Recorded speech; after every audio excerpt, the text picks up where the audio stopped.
आकाशवाणी मुंबई.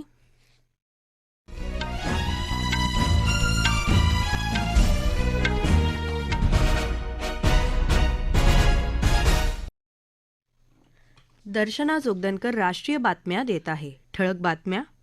देशाच्या आर्थिक वाढीचा दर 2024-25 या वर्षात 6.4% राहण्याचा S&P ग्लोबलचा अंदाज. तेलंगणा विधानसभा निवडणुकीसाठीच्या प्रचाराच्या तोफा आज थंडावणार. उत्तराखंडमध्ये सिलकायरा बोगद्यात अडकलेल्या मजुरांच्या सुटकेसाठी शर्थीचे प्रयत्न सुरू. प्रधानमंत्र्यांनी घेतली बचावकार्याची माहिती. 54व्या भारतीय आंतरराष्ट्रीय चित्रपट महोत्सवाच्या समारोप सत्रात आज जाहीर होणार सुवर्ण मयूर पुरस्कार. आणि राष्ट्रीय हॉकी विजेतेपदासाठी आज हरियाणा आणि पंजाब यांच्यात लढत. देशाच्या आर्थिक वाढीचा दर 2024-25 या वर्षात 6.4% राहण्याची शक्यता आहे. स्टँडर्ड अँड पुअर्स ग्लोबल या पतमानांकन संस्थेने प्रसिद्ध केलेल्या आशिया पॅसिफिक क्षेत्रातल्या आर्थिक पाहणी अहवालात हा अंदाज व्यक्त केला आहे. मात्र अन्नधान्याची भाववाढ आणि निर्यातीत घट होण्याचीही शक्यता असून त्याचा परिणाम वृद्धिदरावर होऊ शकतो असा इशाराही या अहवालात दिला आहे. इतरही आर्थिक सर्वेक्षण संस्थांनी साधारण असाच अंदाज वर्तवला आहे. भारतीय रिझर्व्ह बँकेचा अंदाज आहे की 2024-25 या वर्षात देशाचा आर्थिक वृद्धी दर 6.5% राहील. तेलंगण विधानसभा निवडणुकीसाठीच्या प्रचाराच्या तोफा आज थंडावणार आहेत. सर्व मोठ्या राजकीय पक्षांचे नेते मतदारांना आपल्या बाजूने वळवण्याचे प्रयत्न करत आहेत.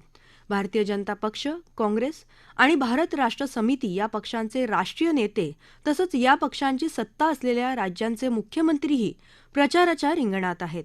भाजप सरकारनं आदिवासी नागरिकांचं सक्षमीकरण केल्याचा दावा प्रधानमंत्री नरेंद्र मोदी यांनी काल मेहबूबाबाद इथल्या सभेत केला. तसंच करीमनगर आणि हैदराबाद इथंही जाहीर सभा घेतल्या. काँग्रेस नेत्या प्रियंका गांधी आज कोडंगल मतदारसंघात प्रचार करत आहेत.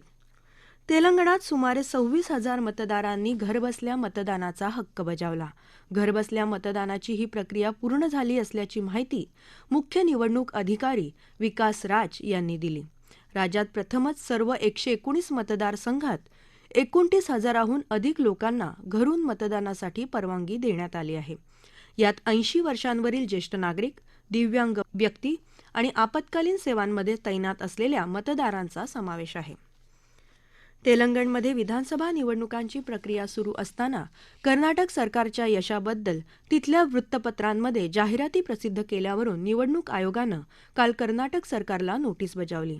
आज संध्याकाळपर्यंत या प्रकरणी स्पष्टीकरण देण्यास आयोगानं सरकारला सांगितलं आहे. केंद्र आणि राज्यांमधल्या सरकारच्या काही कल्याणकारी योजना आणि त्यांचं यश अधोरेखित करणाऱ्या काही जाहिराती निवडणूक होत नसलेल्या राज्यांच्या सरकारांनी आणि निवडणूक होत असलेल्या राज्यांमधल्या वृत्तपत्रांच्या आवृत्त्यांमध्ये प्रसिद्ध केल्याचं निवडणूक आयोगाच्या निदर्शनात आलं असल्याचं या नोटिशीमध्ये म्हटलं आहे. भविष्यात आचारसंहिता लागू झाल्यानंतर अशा प्रकारच्या जाहिराती प्रसिद्ध होण्यापूर्वी निवडणूक आयोगाकडे पाठवण्यात याव्यात असे निर्देशही आयोगानं दिले आहेत. भाजपाने या प्रकरणी निवडणूक आयोगाकडे तक्रार केली होती. मुंबई उच्च न्यायालयाचे अतिरिक्त न्यायाधीश म्हणून ज्येष्ठ वकील सोमशेखर सुंदरेशन यांचा शपथविधी आज झाला. मुख्य न्यायाधीश न्यायमूर्ती D.K. उपाध्याय यांनी त्यांना पदाची शपथ दिली. या नियुक्तीबरोबर मुंबई उच्च न्यायालयात न्यायाधीशांची संख्या आता 69 झाली आहे. न्यायालयात एकंदर 94 न्यायाधीशांची पदं मंजूर आहेत. या राष्ट्रीय बातम्या आकाशवाणीच्या मुंबई केंद्रावरून देत आहोत. प्रधानमंत्री नरेंद्र मोदी यांनी आज उत्तराखंडचे मुख्यमंत्री पुष्करसिंह धामी यांच्याशी दूरध्वनीवरून संवाद साधत उत्तरकाशीच्या सिलकॅरा इथं बोगद्यात अडकलेल्या 41 कामगारांची सुटका आणि बचाव कार्याबाबत माहिती घेतली. या कामगारांच्या सुरक्षेबाबत प्रधानमंत्र्यांनी विचारपूस केली आणि त्यांच्या सुरक्षेसाठी झटणाऱ्या सर्वांच्याच सुरक्षिततेची काळजी घेण्याच्या सूचना त्यांनी दिल्या. मुख्यमंत्री पुष्करसिंह धामी यांनी आज या घटनास्थळाला भेट देऊन बचाव कार्याची पाहणी केली. या कामगारांना उत्तम आहार दिला जात असून वेळोवेळी डॉक्टर्स आणि मानसोपचार तज्ज्ञांशी या कामगारांचा संवाद घडवून आणला जात आहे. डॉक्टरांचा चमू आणि सर्व अधिकारी 24 तास सेवा तत्पर आहेत अशी माहिती धामी यांनी दिली. या कामगारांना वाचवण्याचं काम योग्य दिशेनं सुरू असून त्यांना बाहेर काढण्यासाठीच्या मार्गातले सगळे अडथळे दूर करण्यात आल्याची आणि आता उर्वरित 15 मीटर लांबीच्या मार्गातला राडारोडा काढून टाकण्यासाठी हातानं खोदकाम करण्यात येणार असल्याची माहिती राष्ट्रीय आपत्ती व्यवस्थापन प्राधिकरणाचे सदस्य लेफ्टनंट जनरल सय्यद अता हसेननं यांनी दिली. यासाठी 3 जणांचा समावेश असलेली 2 पथकं तयार करण्यात आली आहेत.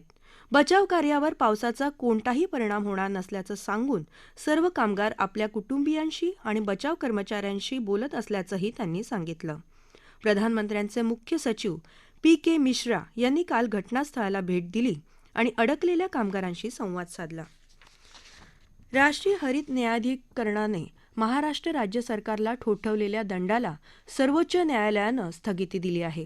घनकचरा व्यवस्थापनात हलगर्जीपणा झाल्यानं पर्यावरणाची हानी झाल्याबद्दल हरित न्यायाधिकरणानं राज्य सरकारला 12,000 कोटी रुपयांचा दंड ठोठावला होता.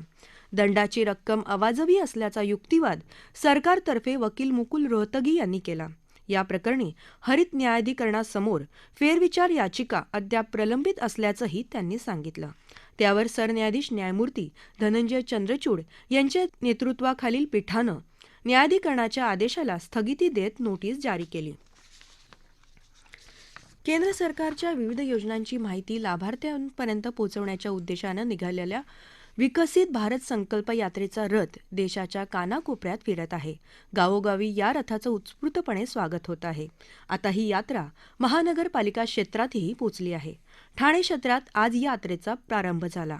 महानगरपालिका आयुक्त अभिजित बांगर यांनी यात्रेला हिरवा झेंडा दाखवला. ठाणे महानगरपालिका क्षेत्रातील एकूण 74 ठिकाणं केंद्र शासनानं निर्धारित केली आहेत. दररोज यातल्या 2 ठिकाणी शिबिरं होणार आहेत. शहरी भागाकरता असलेल्या योजनांपैकी महापालिकेशी संलग्न PM स्वनिधी, स्वच्छ भारत मिशन, PM ई बस सेवा, अमृत पाणीपुरवठा व मलनिस्सारण, प्रधानमंत्री आवास योजना या योजनांबद्दल मार्गदर्शन करण्यात येणार आहे. पालकमंत्री सुधीर मुनगंटीवार यांनी चंद्रपूरमध्ये विकसित भारत संकल्प यात्रेला हिरवा झेंडा दाखवला. जिल्ह्यातल्या 15 तालुक्यातल्या 825 ग्रामपंचायतींमध्ये ही 7 वाहनं फिरणार आहेत. त्यातून केंद्र सरकारच्या विविध योजनांची माहिती आणि लाभ नागरिकांपर्यंत पोहोचवले जातील अशी माहिती मुनगंटीवार यांनी दिली.